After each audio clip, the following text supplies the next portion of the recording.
Hi, Stella. Hi. Hi, Ben. How are you doing? I'm good. Pretty good, yes. Thank you for doing this and being on the podcast. We spoke briefly before the podcast, kind of just to go over who we are, because we don't know each other. I've never met you in real Yeah, life. I've only corresponded with you on Instagram for a yeah, year-ish. We've had a lot of, dates to do this and then cancellations for what it doesn't matter.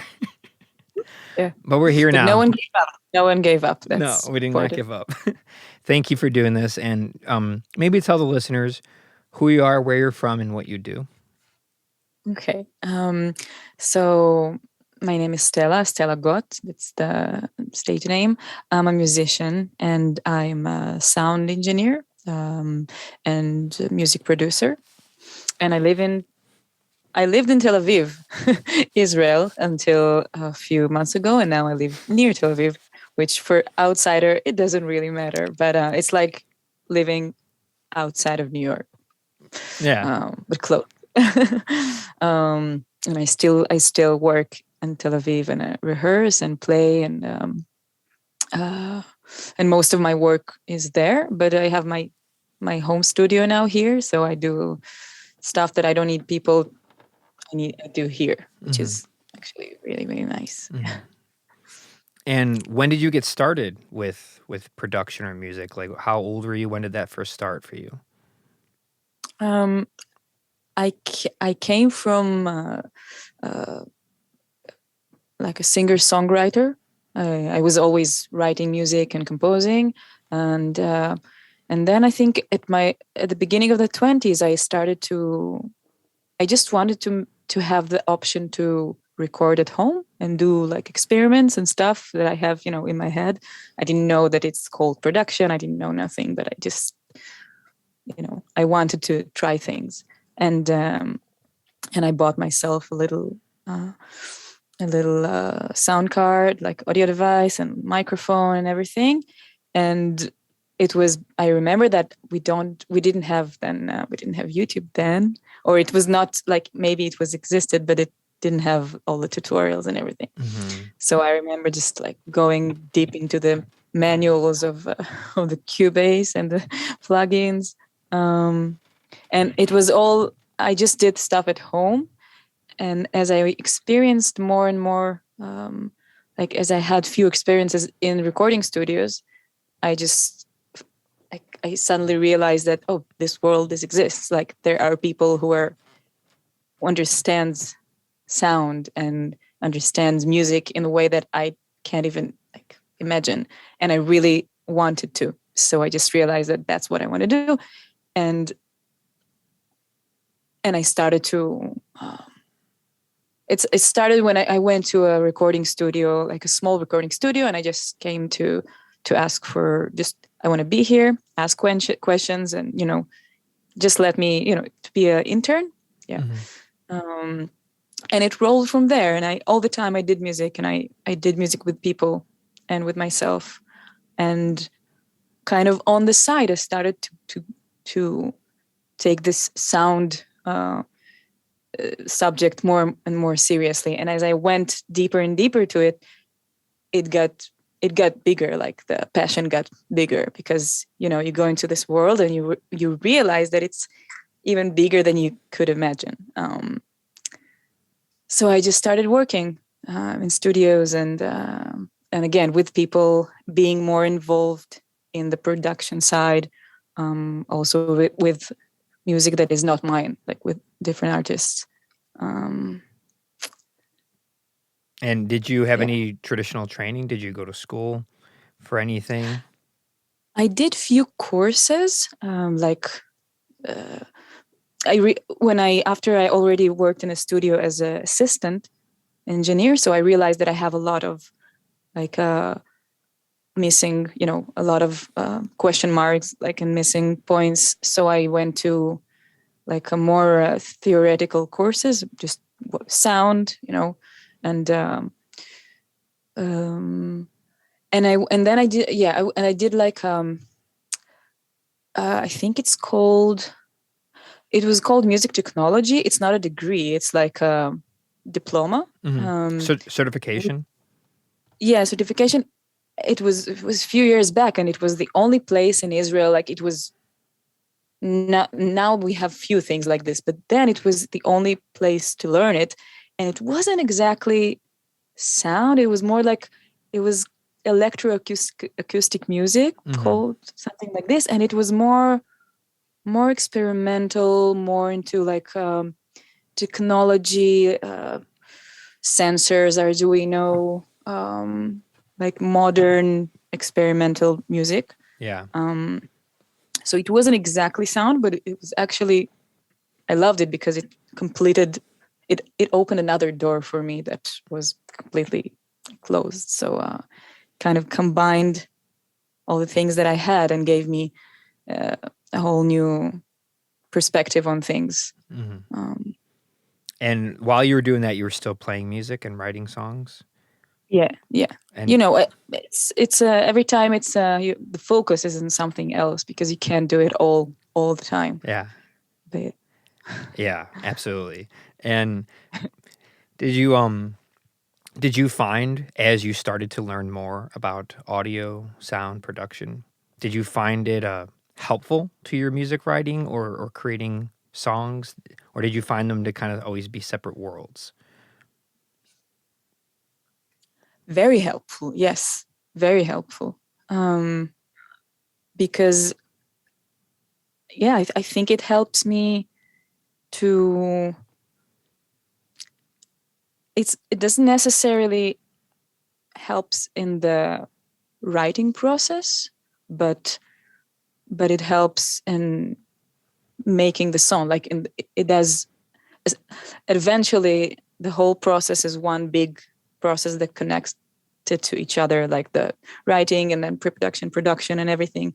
And even my knowledge in mixing, I feel like at the end, even communicating with the mixing engineer in a way that, like, I have the option to communicate with him on a more like technical level. I Yeah. have the option to communicate on a more um, abstract level. So and I with time I feel I can choose when I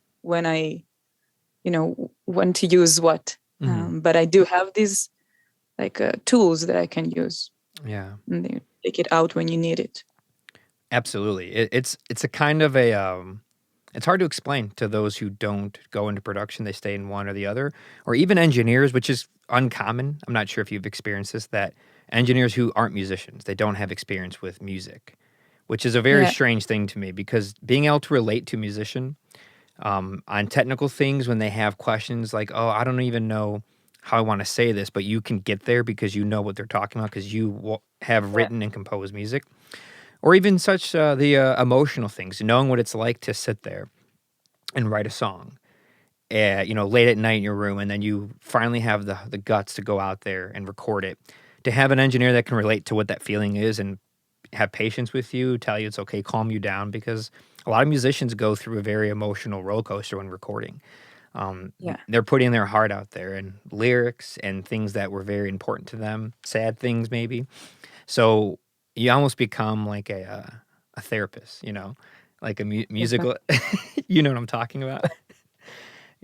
What has that been like for you? Do you find yourself really getting into depth with the clients you have and fellow musicians, having both experiences now, knowing the whole spectrum from A to B to Z across everything? I do feel that because I know both sides, so I do feel that it really affects how I am in the studio with clients. I feel like it's like it could be little things like I don't know, like even looking at your phone. Like I will never look at my phone while someone is recording, or if it's small things, but eventually to make sure, like I want to know when I'm recording as an artist, I want to know that at this moment right now, I'm the only thing that is important. Like Hmm. you cannot be bothered by anything else because we're doing my holy music. I wrote it, like you said, I wrote it so many years, and I invested so much in it, and I came here and I spent my money and my time, and now I feel like you're thinking about something else. Yeah. The Yeah. state of mind. And on the opposite side, I feel, and I always had this since I was, assistant engineer. When I'm with people in the studio, it's like I feel this kind of, it is holy. This is the most important thing right now in the world. It's like minimum hospital surgery.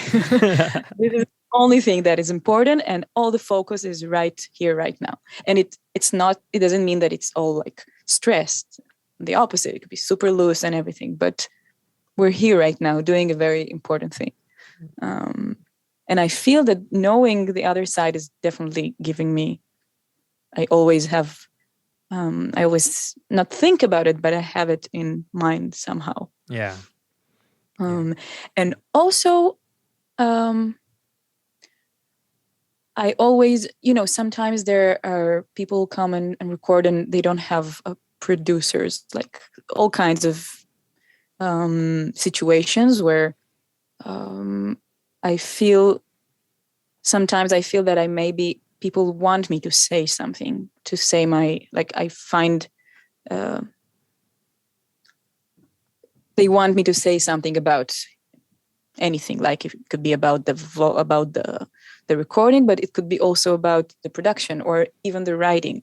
So it's very delicate. Like you don't want to intervene when you don't feel like you have a place. But but I try to feel the people who I work with and see when they're ready or when they want my opinion, just as an engineer, or yeah, because when you're a producer, it's a whole different thing. You're supposed to say, like, you can say anything and you are involved in this. Yeah. Yeah. With that being said, do you find yourself taking producer roles? Do you do that? Do you come up with combining the technical and creative elements to give advice or opinions to bands you work with? Do you ever just take on that role and you don't do mixing or engineering? You just are talking about ideas and helping them come up with concepts? I do it less often. Like more, I love the technical side very much. So I always will prefer to do the whole thing, from recording to mixing, producing or not, but like to be in the whole process. I will always prefer it.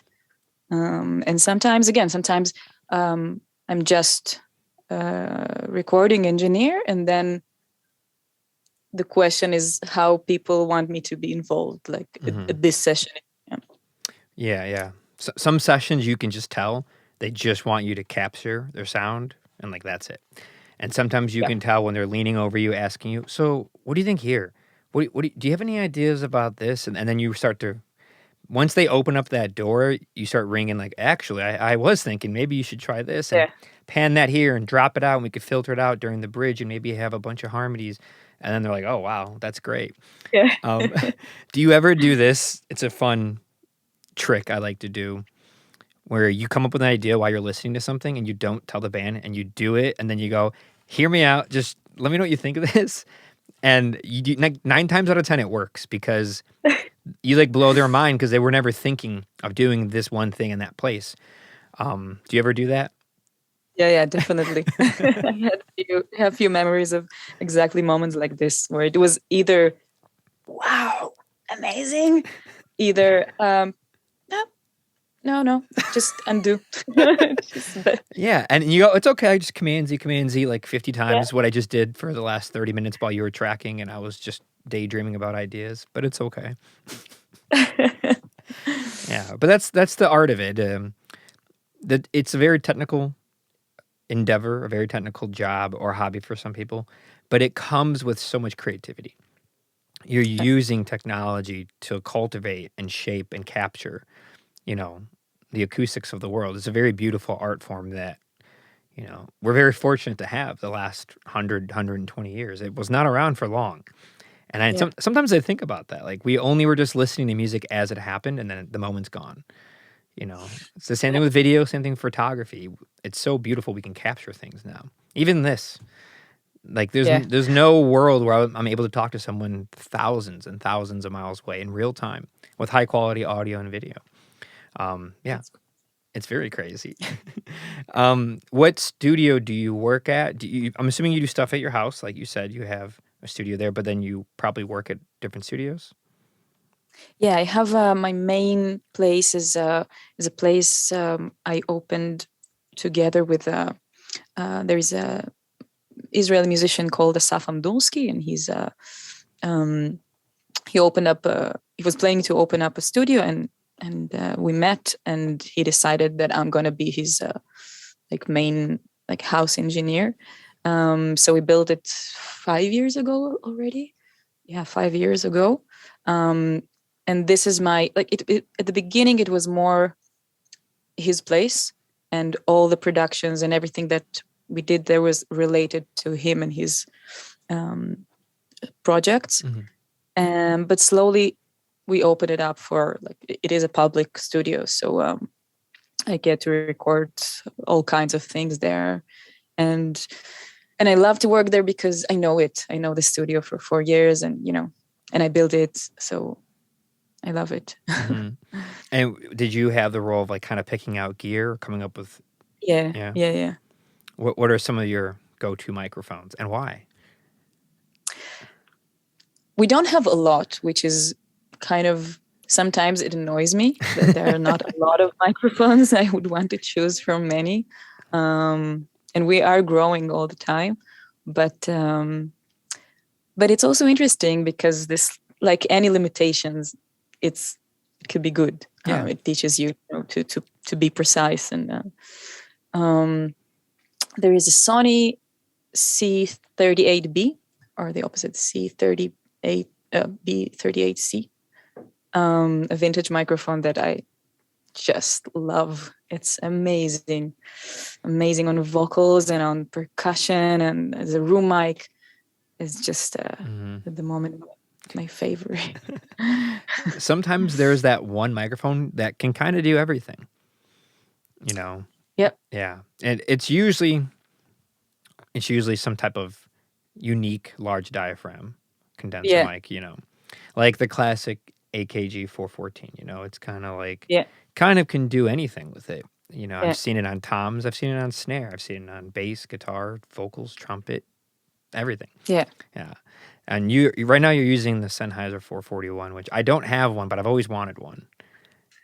One of my favorites. I love it. It's really the only one I have right now at my studio. So it's like fancy for now. Yeah, it's very shiny. Yeah. Yeah, not your normal podcast microphone. I have the traditional podcast microphone here. Great microphone. Yes.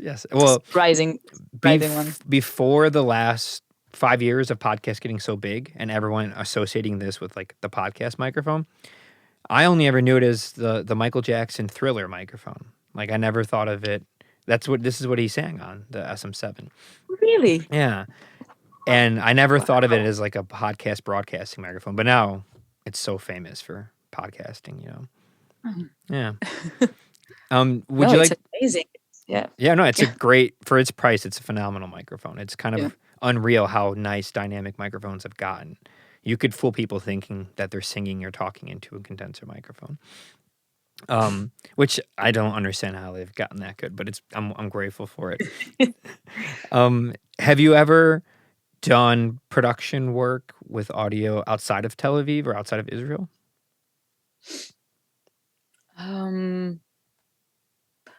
I did a music for a film, for an art film in Italy. But it was just like me and another musician sitting with one synthesizer and one slide guitar and a few microphones. I did recently a few productions from Israel to someone in the UK.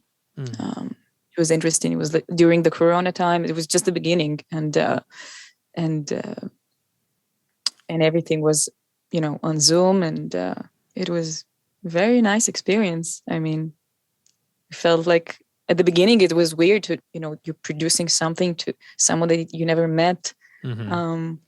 But then, few Zoom conversations, and then it's not that big of an issue, Yeah. depending on the production. But in this case, it was actually pretty cool. Yeah. Mm.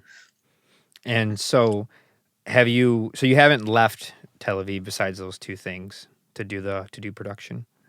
Not serious. Like, yeah, only my stuff a little bit in New York, but that's it. Yeah. Okay. Yeah. So Yeah. you've been to the US. I've been for 1 year and a bit, and yeah, that's it. Oh, cool. That's awesome. Yeah, New York's great. I love New York. I've been there a few times. I try to do more production work there. There's a lot of bands and musicians, but it's an overwhelming city. Hmm. Yeah. Have you ever been to Chicago? Nope. Great city for Nope. music. It's amazing for music. I would argue maybe the best one in the world. I'm just gonna go out there and say it. Wow. It's a bold statement. I can defend it though. I promise. It's Los Angeles is where people go that want to be famous and to be rich and to make it. It's a little superficial. No, it's very superficial. I could say these things. New York is it's very close to that, but it's mostly transplants of people from around the world. So you get a lot of culture and art, but you don't get a foundation that could stay a long time to build a support system in their DIY community because you get a lot of transplants. You don't get people that are going to be there and stay there. You get people that are trying to make it in that world, which is the New York world, the LA, New York world. Chicago's like this weird spot in the middle where you don't go to Chicago to make it. You're not going there for the movies. You're not going there to be a high fashion model like New York or do high art. You're not going there to like be a famous singer songwriter. You're going there to play music.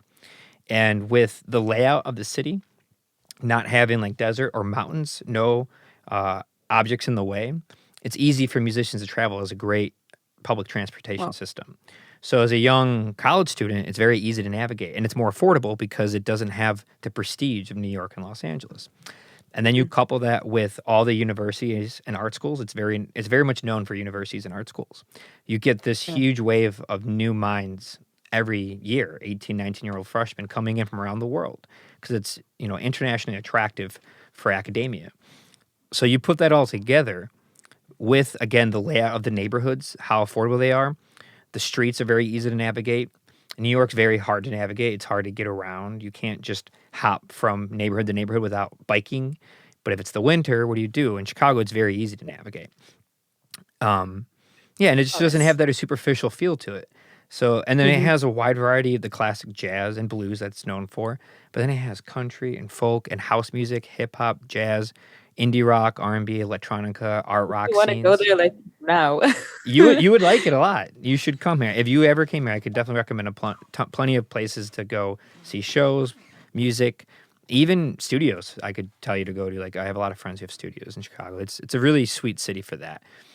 Do you have like one center of everything is happening in the center, or like few centers? It's few centers, but they're super easy to get to and navigate. Like if you were in a car on a Saturday, you can hop around to different neighborhoods so easily without dealing with too much traffic, especially if you know which roads to take. Or you can hop on the train. The trains take you everywhere. Lots of museums. There's like maybe 5 major neighborhood hubs of tons of venues. Like in Wicker Park, there's like 3 or 4 venues all right next to each other. It's a great city for music and art. And it's what brings a lot of people here. And it's what keeps them here. It's what keeps me here. Why I've never wanted to leave, and keep growing what I do, my fest, is because I've seen this. And how I know all this information is after 12 years of having bands come in and speaking with them as you work with them, but also doing a podcast and talking with them, you learn all this information. Like this isn't stuff I've made up. This is stuff I've been receiving and making sense of in my head. Like why does the city thrive so well? Why have I been able to have constant work and bands to work with? Like no matter what, all year round, over and over again. So yeah, it's a great city for that. And I don't know where you live, what the music and art scene is like. I know nothing about it. I just have another question. It's very interesting. Who is like? Do you talk about all the musicians and everything?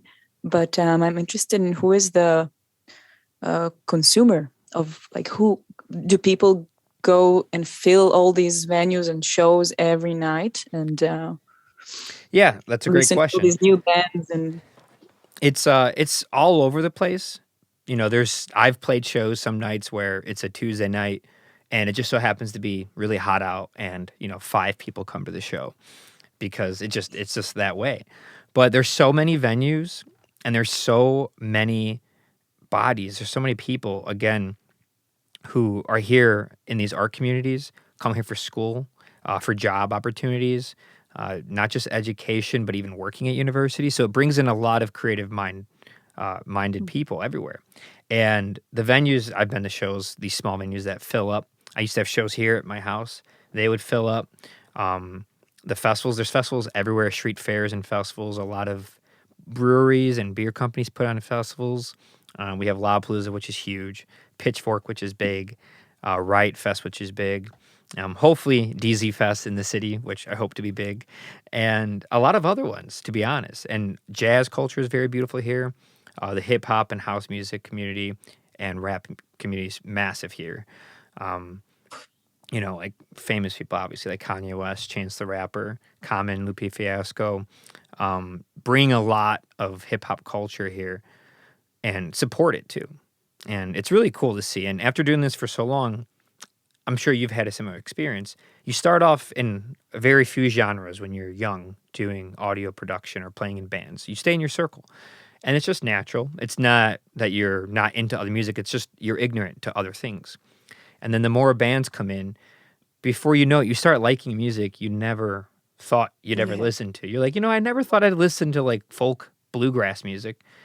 But now after hearing it and seeing the skill and the talent that these fiddle players and these guitar players and steel lap guitar and upright bass players, they're like the best musicians I've ever heard. They've been playing since they were 3 years old. They make, indie rock artists look like, terrible. Like a lot of indie rock, pop, and punk musicians have their own way of playing. They're not traditionally trained. They didn't take guitar lessons. They didn't take music theory. They don't speak in that terminology. They just play off raw motion, which is a whole nother beautiful art form. And I'm not knocking either of them. That's just the way it is. And I'm a part of both. I like to play very, untraditional ways. I've never had a guitar lesson a day in my life, but I studied music theory. So I was able to take playing music and make sense of it. The circle of fifths, key signatures, time signatures, what these things mean, what these numbers represent. And then once you learn a lot about audio theory and production, now you can make sense of these numbers in a mathematical way in physics, which gets really cool and nerdy, but whole different another like dimension of all these. Yeah. When you hit a harmonic on a guitar, like understanding what's going on there now is very strange. But it's really great. So what is the music scene like where you're from? You describe it and talk about it. It's first of all, there are a lot of very, very, very talented people. Like, that's what I feel it through all my life that I see around me in all kinds of genres. Also, in jazz and classical music and indie. So there is this, like a lot of, again, like art and creative minds. But the thing is that it meets, first of all, it's a small place. So there is Israel and there is Tel Aviv. And there is like Jerusalem. And it's so tiny. And, the amount of people, like the consumers, all the people that, that complete this whole circle of music, it's a bit problematic because of the numbers. And also, I feel like it's related because, there is always things that drive those like industries, right? So there is not a lot of money in this industry because the number, maybe, I'm not getting into money thing, but I feel like it's also very it affects the whole thing, because it makes there are not a lot of venues for music. There are not a lot of supporting systems and stuff for music. It's not like it's kind of like not important for anyone. That's the feeling, And we are still so many people doing it. So it's a weird contrast that I think everyone feel it, and but still do it no matter what. So it sometimes it really creates interesting things, because people are kind of doing it. I won't say without any it's not a goal, but you're not sure that someone's will want to hear what you do, or even you're gonna find a stage for it. But again, there's a lot of going on, and it's really, really interesting. And you can, of course, especially Tel Aviv, you will always find a good show, I think, almost every week. And also there is the electronic scene, which is, I think this is like the forte of this place. There's a lot of amazing electronic producers and DJs, and it's here? No, it's not here. And some amazing clubs, and a lot of collaborations also. I think in the electronic scene, a lot of collaborations between again, people, producers from outside of Israel, and DJs. So it's a really interesting place in this sense, all genres. But it's a complicated place. Yeah. When you say complicated, I hope this doesn't sound like I'm overthinking this. When you say complicated, do you mean because of its location, the history, the type of people? Do you mean complicated in that way? I think everything, you cannot disconnect. Yeah, it's all everything there. is, every place has its complexity. Yeah. Every place has its complexity. So I think it's really you can really feel the complexity here, because it's always the reality reminds you that this is complicated. It might be one of the most complicated places in the world. Yeah, maybe. I mean, maybe. it's a topic of discussion in America all the time, and we don't even live there. So yeah. So I think it does. Again, of course, it affects everything. Of course, it affects music. Of course, it affects. But also in a good way. I think another thing that I always also think is about the roots. Every time when just today, I listened to PJ Harvey released a demo of the demos of Let England Shake. And you can hear there, you can also hear it in the original, in the album, but in the demos, you can really hear it clearly that she recorded her demos on top of loops of old blues songs. And it always makes me think I grew up on American music. My father and mother, they listened to either Russian. I was born in Ukraine. Oh, really? They listened, either to music from Russia, from the USSR, either to jazz and Michael Jackson, and a lot of music from America. And then we came here to Israel, and then suddenly you understand that there is a lot of Israeli music, which is pretty new. This state is here for not very many years, and you kind of start looking for the roots, because you want to drink from the well, and you come to a very very short period of time, and then it goes to and then the roots are Russia and Jews from all over the world, or if you're Arab. So it's interesting because you're looking for inspirations from your own place, and then you like, wait, what are my roots? Yeah. Is it where I live? Is it where I come from? Is it where my grandmother? But the Israeli kind of heritage, I think it's very, very new. It's just very, very new. And it's it is interesting to see when you're looking at again at American heritage, or you have so much to take from, and sometimes I'm very jealous, Really? Yes, definitely, because What are you again, I jealous? cannot. Oh, sorry. That I don't have this huge long heritage of amazing music, Yeah. And I do have it because it's open to everyone, but it's not. I know it from listening to it. It's not mine. It's not my culture. It's not. I don't understand everything. So Right.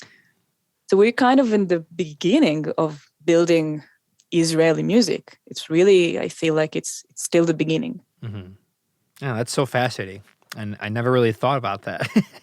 It's always something where you can't really see it when it's underneath you. Like being an American, born and raised in Chicago, my parents were too, and I just don't.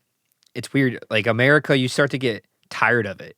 You get tired of everyone always like putting it up on a pedestal and praising it.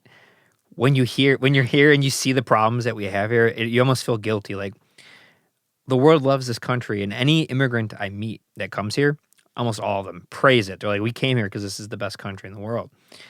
And then you like go down the street and you see like the problems with systemic racism and all the issues with a history of violence against Native Americans and people of color.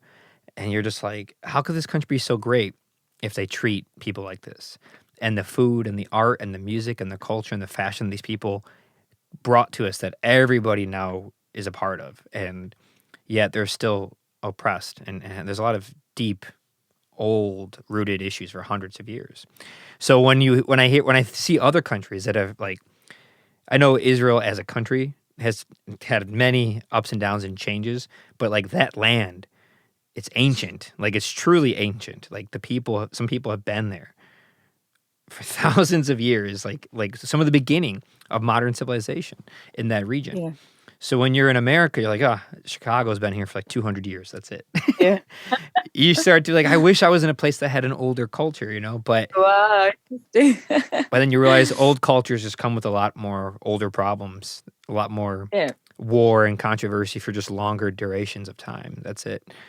And you said you were from Ukraine? From Ukraine, yeah. What brought your parents to Tel Aviv? It was just I mean, they were Jews, and the life there was not good. Yeah. And so they, at the moment when they realized that they can go out, so we had like a family that one part went to the USA, and one we came here. Which do you wish you were the part that went to the USA?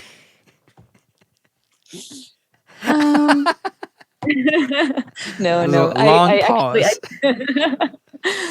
I visited there a few times, and I have relatives, and I love, the US is a huge place. So it's, but I'm happy where everything ended up. Yeah. Yeah. I had to ask. Yeah. So when did you start, when you were a younger girl? Well, how about this? When did you come to Israel from Ukraine? I was 3 years old, and we came to like a little tiny place in the north, and I moved to Tel Aviv when I was 18, like the moment I could live this shithole I just went to Tel Aviv. And if you don't mind me asking, how old are you right now? 33. 33. Okay, I'm 32, so we're about the same age. Okay, so about 15 years you left. Okay. Yeah. And when you were younger, did you have like an attraction towards audio or production or sound, speakers, things like that, or was it something that just kind of happened later in life? Nothing. I Nothing. never had. Yeah. I I didn't have no nothing. I was always like I loved computers. I remember like really really interested in computers and reading books about how it worked and everything. And I did mixtapes and stuff, but I don't remember myself like fascinated about things like this. I was like more into writing songs and writing generally. I was writing a lot and recording myself a little bit. But my father had a big passion for audio, even though he's not a musician. And but it was really important for him to have like good speakers in the living room, and he had CDs and video. Like it was a thing. It was like a holy thing. And he took me to a lot of like jazz shows, and I think he tried to make sure that I have good good taste. good music. Good good musical diet. Good musical diet. I never heard that before. That's good. But in school I didn't have like we only have music. I was in a band, and we learned theory, harmony, and everything. And now I teach in a place like it's kind of a high school, but it's like a professional high school. Like they only learn profession. So I teach sound, and I think to myself, God, they are 16, 17 years old, and they are learning sound. They're learning production. They work in a recording studio. Of course, they take it for granted. And it's amazing for me, just like to see that it's so much closer to, there is much more, there are much more options if someone is a little bit interested in this. Yeah. No, absolutely. It's amazing. My high school I graduated from, I recently went back there to guest speak for this award I received, and I was speaking to different classes in this video production class, a film studies class, a theater class, and they're going to try to have an audio course there. They want me to help with that, but they want to have like audio classes, and they have video production. They have black and white photography. They have all these things I never had when I went there just 14 years ago.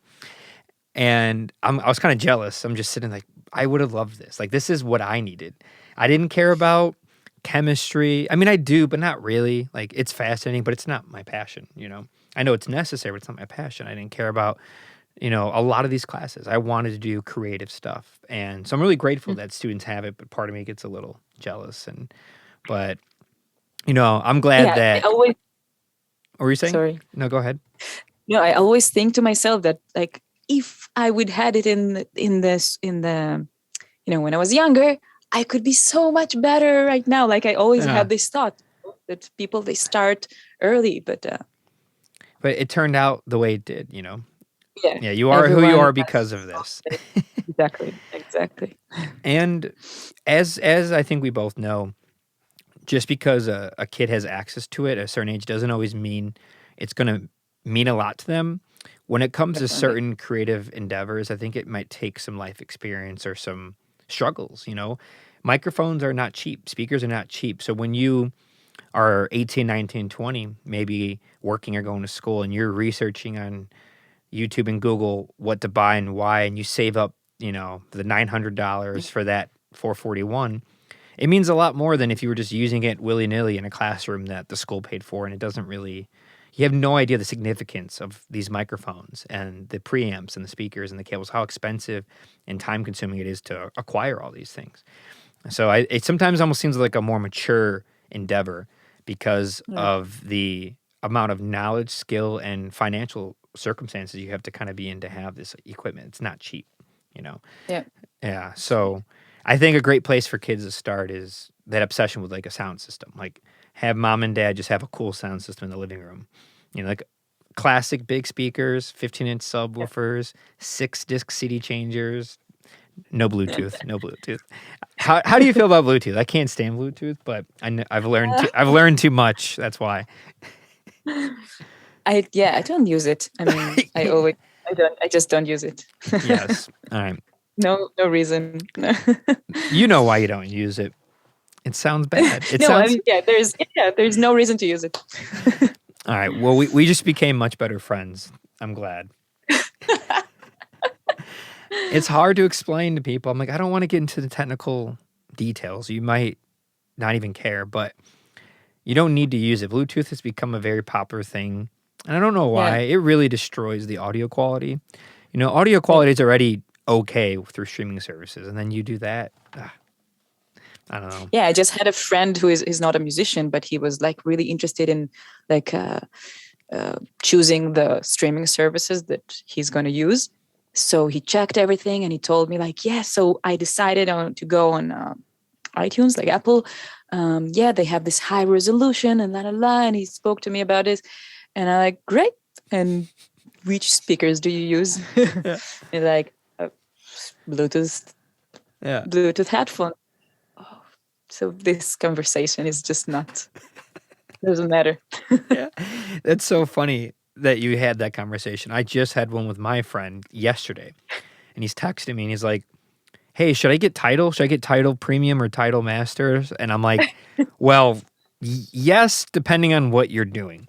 And he's like, well, I'm listening like off my phone Bluetooth to my receiver to like old Sony speakers that are like, you know, an 8-inch speaker.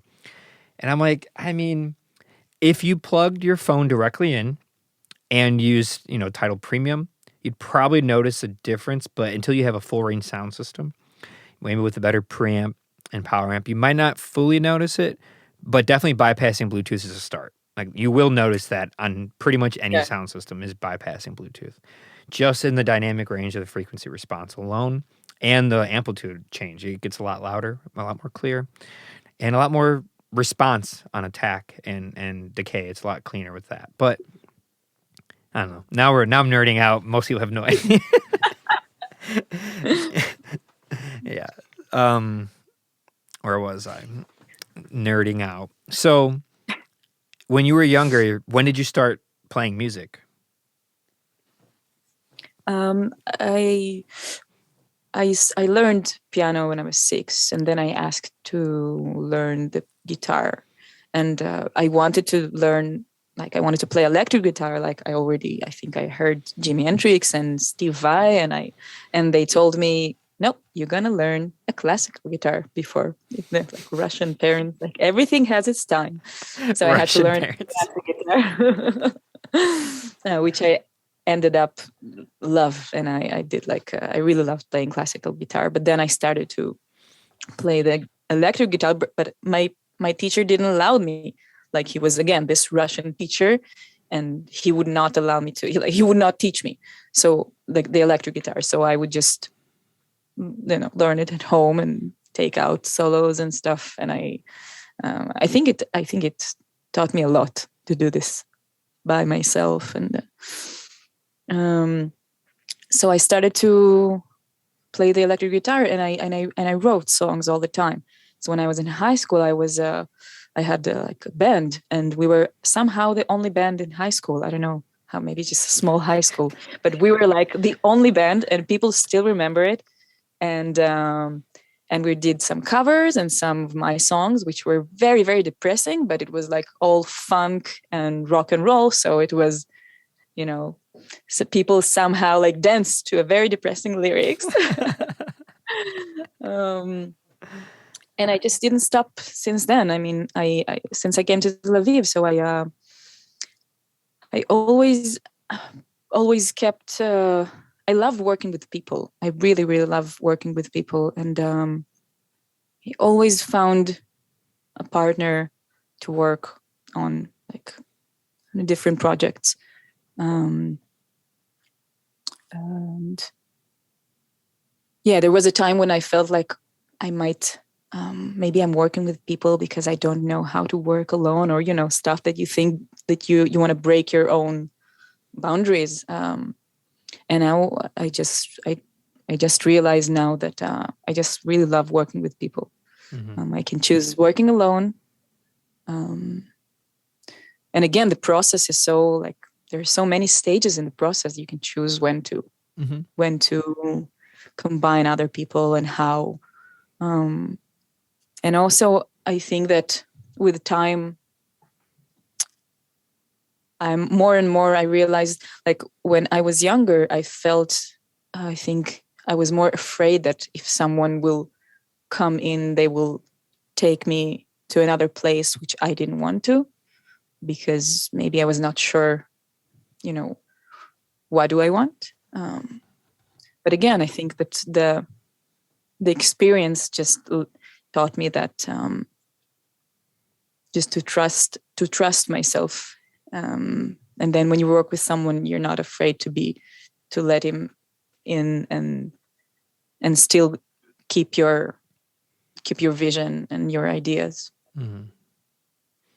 Do you find yourself collaborating with musicians that play music like you, or do you find yourself liking to work with outside of the box things, music and styles that complement you but are different enough to help push the boundaries and limits of your creative process and what you kind of want out of your future music? I feel like every person that I work with is so different that it's not even about genres or tastes. It's just the way people work and think. I find it like so different. So each one is like it brings something different out of me, like totally different. Mm-hmm. Yeah, and it doesn't have to be like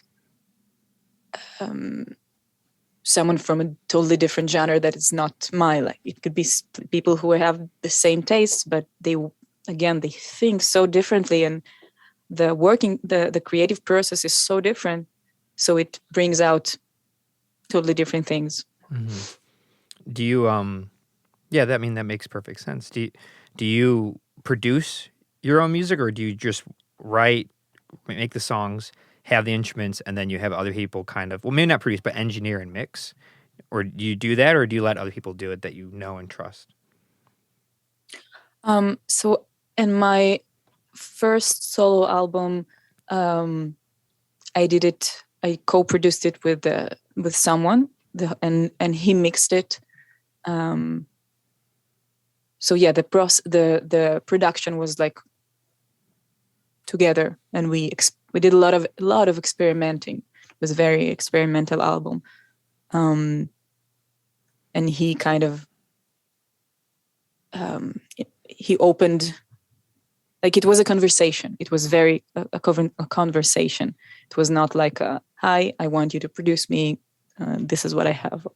It was a conversation. And again, in my different projects with not like the stuff that I did, that it's not solo projects. So it was a collaboration. It was always collaborations. And now when I did my my latest album, which is in Hebrew, so you cannot understand the lyrics, but How do you know? I know no Hebrew. That's just my name, right? Benjamin? That's Hebrew, right? Yeah, it could be. Yeah. Yeah. I think it is. Sorry, go ahead. So this one, I wasn't sure what I want to do. Like at the beginning, I had all my songs and sketches, and I did I couldn't think about anyone, like one person who I wanted to produce this, but I felt like I need and want someone to be with me on this. But somehow, like, couldn't find someone who would be like the person. And then I took a decision that I'm going to do it by myself. but I'm going to involve different people on different tracks, and kind of not really like to produce it, but to be maybe like a artistic how do you say there is a word for it which I don't know. To Artistic. like to give an advice to like advisor, like artistic advisor. Yeah. Maybe. Yeah, it was not an official role, so Yeah. But I felt like I have like again this Assaf Amdursky, the guy that I'm working in his studio. So he's a very, very experienced musician, which I admire him, and he told me, like, don't worry, you have enough people, like you have your experience, but you're surrounded by people who can even give it a listen, like if you want, and tell you something, and it will be enough. So I kind of trusted myself, and I also, I think, wanted to know what's going to happen if I'm going to work on it alone, after working so much with people all the time. And I'm very glad I did it. It was like, I really enjoyed the process. I really, really enjoyed the process. And eventually I had even someone who was like kind of the executive producer of it all. Like when I came to kind of almost the end stage, I just lost it. I don't know what to do. I need help. And then this a colleague came in and just did like everything, like put everything in place and made everything simple, because it's just sometimes it's what you need. It's not that complicated, but you're all freaked out and you feel like it's all a mess, and someone needs to just tell you, like, it's okay, 1, 2, 3, here is an Excel, and something that you wouldn't do. Mm-hmm. All it takes is one Excel to settle your mind. So it was a very interesting experience to do this album, almost like alone, but it was not alone again, because it was I brought a lot of musicians and I was just the head of it, and the experience also to play with the roles. Like I kind of, now I'm the producer hat, now I have the singer hat, and it was a bit, at the beginning it was like kind of how do I jungle it, but then you realize that it's actually pretty nice and helpful. Mm-hmm. Yeah. So you enjoy having a skill set across the spectrum of producer, engineer, musician, even singer, songwriter, being able to kind of do all of them and hop between them. You find that to be very useful for you. So it seems. Yeah. Now, it takes a long time to hone in on all that stuff. And like you said, it can be overwhelming. And sometimes you feel like maybe imposter syndrome. Like, am I really good enough to do this? Am I the right person to do all these things? Especially when you're wearing so many hats, because you might even feel like, am I putting enough time into each one to consider myself that role? But again, after you've been doing this for about 15 years, if not, I mean, playing music your whole life. Yeah. Which, do you still play classical music or piano like that? No, just sometimes, but no. Yeah. And do you say you speak Hebrew then? Because you said you sing in Hebrew? Yeah. In English, do you speak Russian? Yeah, I do speak in Russian. I can't write a song in Russian. No? No, like I can try, but it's going to be a lot of more mistakes than words, than letters. Interesting. Do you find that speaking 3 very, very, very different languages helps with writing in English or Hebrew? I don't know if it. I mean, it just made me realize that it doesn't. It just made me realize, like, the difficulties are the same, like at the end, but But it is interesting to see that for me, I realize how different I sound when I sing in Hebrew or in English, like totally different. Mm-hmm. It brings something completely different for me. And Russian also, when I sing Russian, I sound like a little girl or like my mother. So it brings so many different emotions, like characters from you, which is I still haven't used. I feel like I would really want to use it in a certain way somehow, like one day. Do you find well, let me rephrase this. And this is it's a very heavy question, very serious question. Well, first of all, do you know any other female engineers or producers in your circle or in your world? And like, Yeah. what are the ratios? Is there a lot of them? I don't know what it's like over there, you know? It's an issue here. I mean, it is an issue. First of all, when I was when I was just, my first year in a recording studio, which is 10 years ago, it was very rare. I got like very strange remarks from every person. So in this 10 years, I feel like it really changed. 2 or 3 years ago, my friend, musician friend Flora, who is also a producer and everything. So she called me and she's like, "Listen, I'm going to open up a Facebook group, Women in Sound Israel, because I feel like, well, first of all, I feel like I can't write a question, like technical question, in any of the groups that are available, because I feel, unsecure, or because this is, and then I thought to myself, I never thought about it, but then as we started to talk to other females, they all said the same. Yeah, I'm insecure to write a technical question in a pro sound community, because of the remarks that I'm gonna, like, of the comments. Maybe the guy is gonna laugh at me, like all kinds of things that I didn't know if they're real or not. But the fact that all the female that we spoke to felt the same, it was it was really like alarming. So she opened up this group, and suddenly there was like a few hundred women in there. And who are these hundred? Where are they? I didn't know all these names.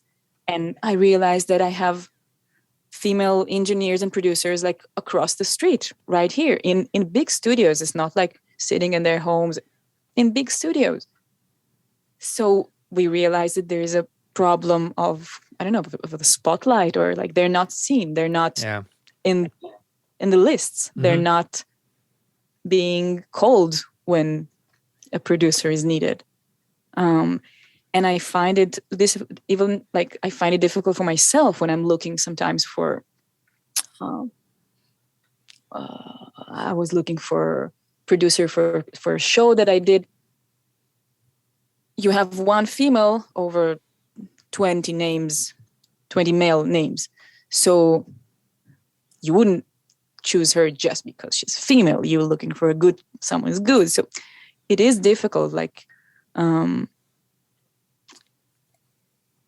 and I just had a conversation today with a college that I'm going to teach there, which they decided they're going to bring female teachers.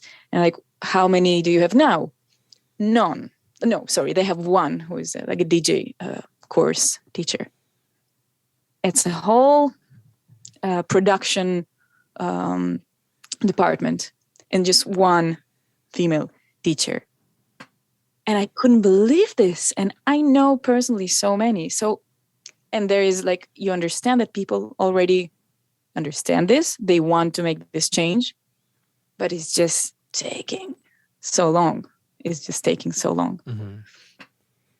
Yeah. So, yeah, I mean, you're absolutely right. And the female engineers for either live sound or studio work that I know, have similar stories, and some really hard stories. Like you said before, like the comments, some people would always say stuff to you. I'm sure some of it was not good. Very difficult, yeah.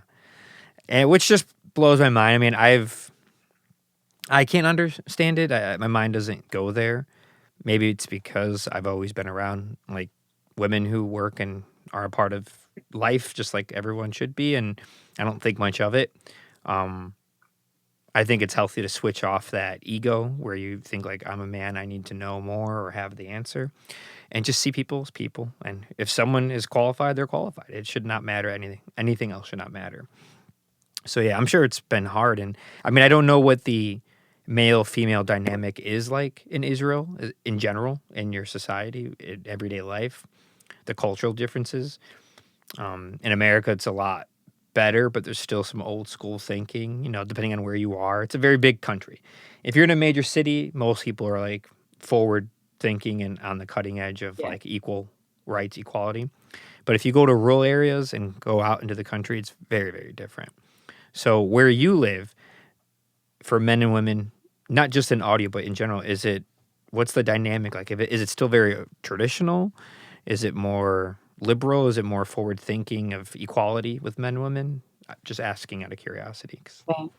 Well, when we're talking about like, if we're talking about the music circle, it's a whole different place or all different story. Mm-hmm. Or even if we're talking about Tel Aviv, like it's a whole different story because Israel is still, you have a big population of traditional people, like, traditional. I think compared to Europe, for sure, it's like very conservative in many, many ways.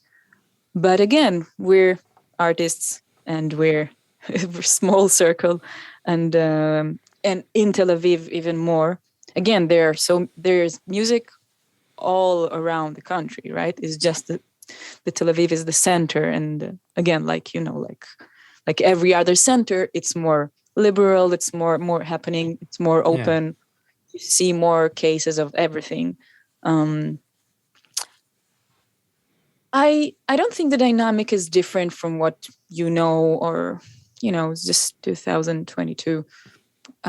Like people are aware, but it's just the question, like if you came into a studio and it's the first time you saw a producer female, it's not your fault. It's just the first time that you see it. So it's weird. I understand it. It's okay. The question is how you deal with it, do you say something? Do you just like let the person show what he got? I was never afraid of it. I was never offended. I understood this, that people just, they don't know. They never seen. It's weird for them. Okay. But I'm a professional and I want to be a professional. So I will just do my work and they can say whatever they want. Yeah.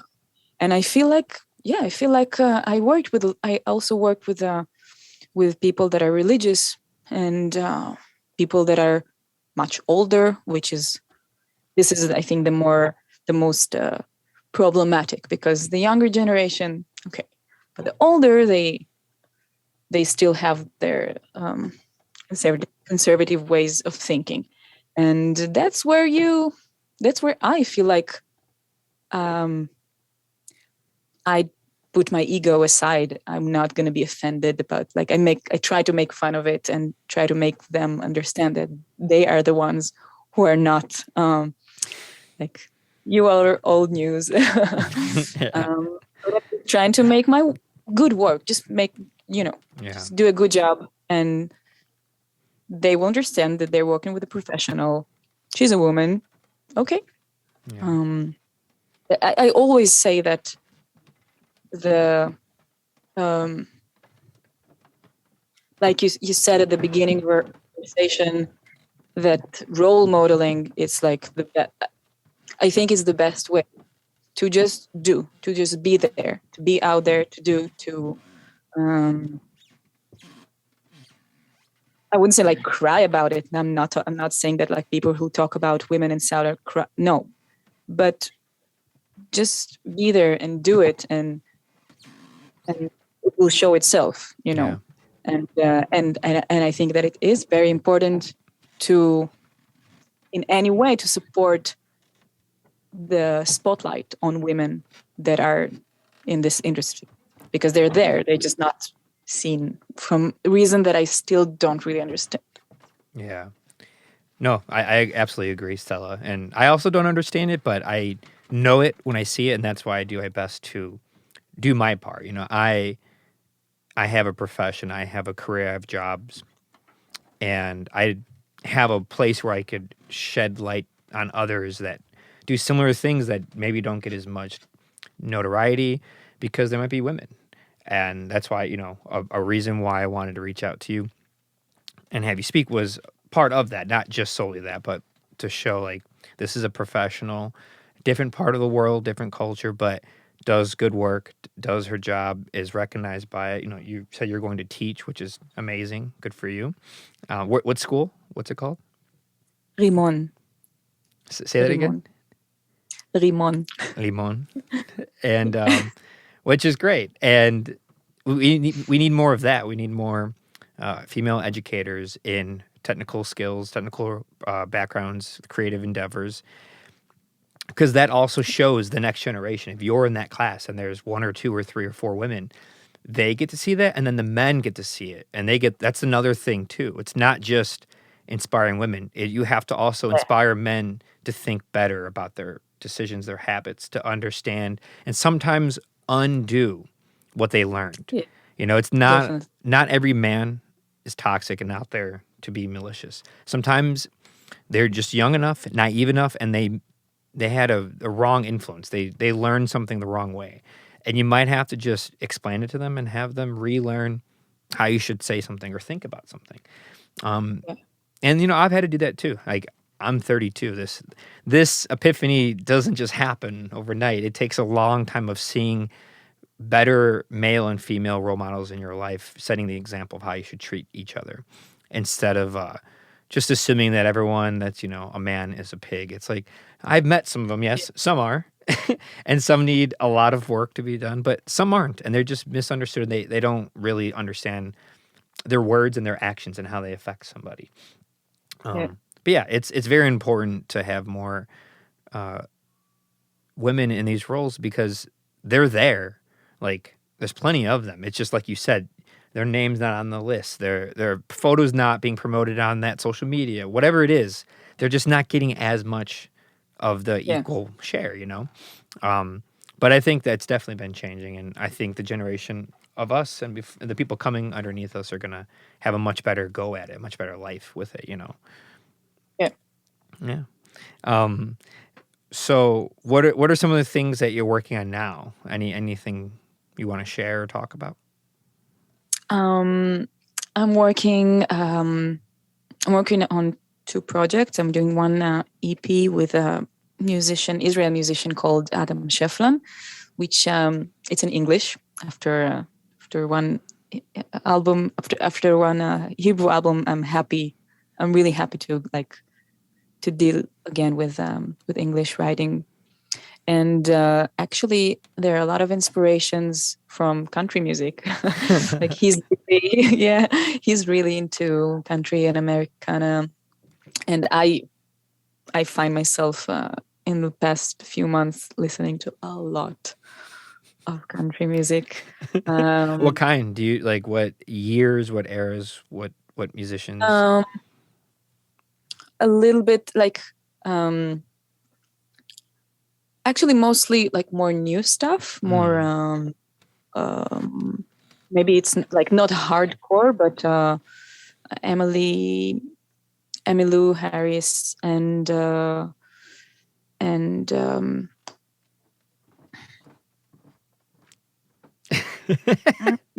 drawing a blank. Well, yeah, just a blank. It's okay. I know very little also country like artists. No, she's like really, really famous. I just don't know. And I listen to her all day. I don't know how I forgot her name, but it's funny. David, the one who's playing with David Rawlings, like the one who's David Rawlings played with her. It's right here. Let's. It's right here on the play. Gillian Welsh, right? Oh, okay, I've Of heard course. of her. Yeah. And I also listened to a little bit of like the old like Hank Williams and stuff like this. Um, so this EP is all written during the quarantines of Corona. We were working together on productions of someone in the UK, and then when we finished with it, we were like, okay, let's make an album. We're here. There's nothing else going on, Hmm. and I had some music written, and so this is happening, and it's really really exciting.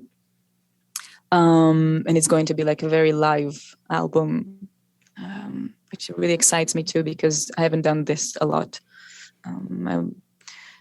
And I'm working on another new Hebrew album with a band, which is also a new thing for me. Like working on the whole writing process with a band. Is it your And band? Like, are they playing with you, or are you playing with them?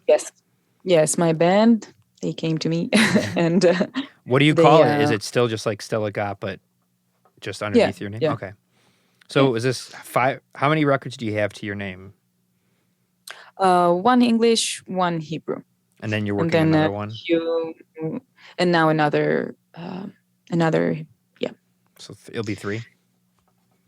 3 and another this EP that I don't know if it's going to be on my name or both. We'll see. Okay.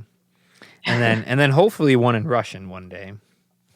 Oh, I don't know about a whole record, but maybe just combine it somehow with a song. That's still really unique, impressive. It's not often you meet someone that could speak those 3 languages, very different languages, you know. Yeah. And what about production-wise? Are any bands or anything cool that you're working on now that you'd like to promote or talk about, or stuff in the works?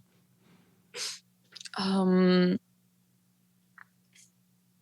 just finished this year few things that they're not released yet, so nothing to hear yet, but very soon. Very soon. Cool. And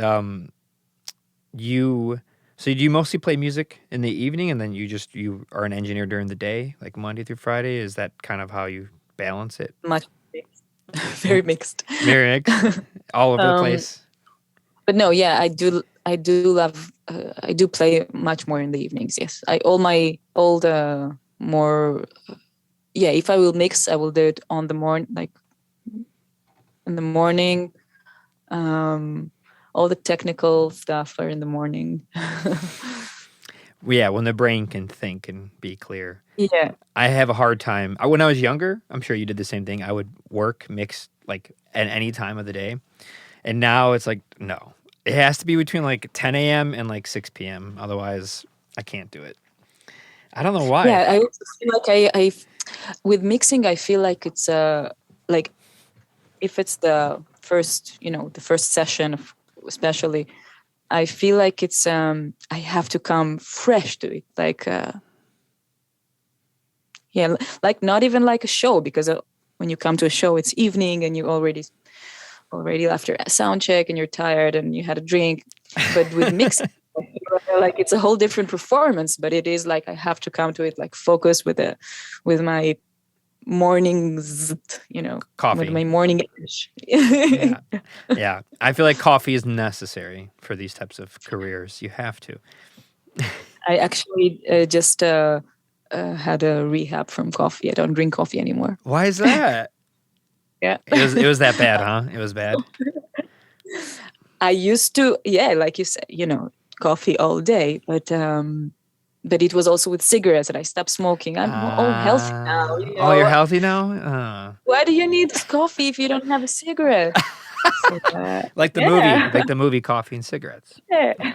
So you were a big fan of doing that before work, coffee and cigarettes, yeah. Yeah, it was when studios were still smoking places. Oh, you do it in America. Yeah. I think it was like a decade after America that we still smoked in studios. Yeah. Of Yeah, I course. remember.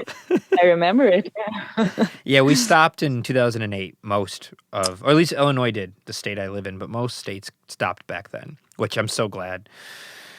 No, no good, no good. That's funny. I mean, I've never smoked cigarettes at all, but um, coffee, and coffee only the last couple of years. Like right after this call, I'm gonna go upstairs and make some coffee. Wow. So I will tell you a secret. It's my, like, it replaced coffee for me, and it's doing the job. Cacao. Mm-hmm. Like when, yeah. So just without the, I don't know. Do you drink it with milk? Like kids drink it with milk? No. So without milk, just cacao, Yeah, just like this, yeah, plain cacao. It's like yeah. yeah. They're Between a coffee and a they're drug, and it's cousins. They're cousins. Coffee and cacao. These beans and the cherry seed from coffee, and then the actual cacao. These plants, they grow in South America, very close to each other, and some in Africa too. And they're yeah. very similar as far as the nootropics of stimulation in your head and the amount of adrenaline and dopamine you can get from it. So what I like to do is take 100% cacao bars, like actual pure chocolate bars, 100% no sugar added, put it in your tongue, take your hot coffee, and let it swirl around Oh, and melt wow. it. It is like taking like a pure chunk of cacao from like Colombia or Venezuela or Ecuador. You put it on your tongue. You take the matching coffee bean from that same region. Wow. Yeah. Yes, and it's like your mind is blown. You are. It's like doing cocaine or something. I don't know. I've never done cocaine, but it's like that. It's the smart way of doing it. Yeah. Okay, we'll mark that. Well, now you don't drink coffee, so Yeah, just sometime. all right. Well, I think that's a good amount of things we covered. I received a good amount of information from you. So thank you, Stella, for doing this and for telling me about your life and what you do. I hope it inspires others. It's inspired me to be a more aware person, not only in the audio world, but in general on this planet. So thank you for that. And want to share with listeners where they can find your music and your studio and your production, where they can find everything you do. Instagram, and have a website, stellagotstein.com. Yeah, Facebook, Instagram, and YouTube. Got it. And all the digital music is everywhere, like in the digital platforms, where you can listen on Bluetooth. No. Please, Please don't. with two engineers here, you have to trust us. Don't do it. Don't do it. Yeah. I'll end with this. It's a great technology when you need it, when it's necessary. Say you went to the beach and you have a Bluetooth speaker and you're hanging out with your friends, put the Bluetooth It's functional. on. It's functional. But when you have the convenience of your home next to all this technology and power, just love music and love the quality of it, please. We're spending so much time to do it. Yes, the musician spends so much time. The engineer spends so much time to give you these lossless wave files that are just a wonder, a beautiful wonder of technology mixing with art, and then it gets demolished.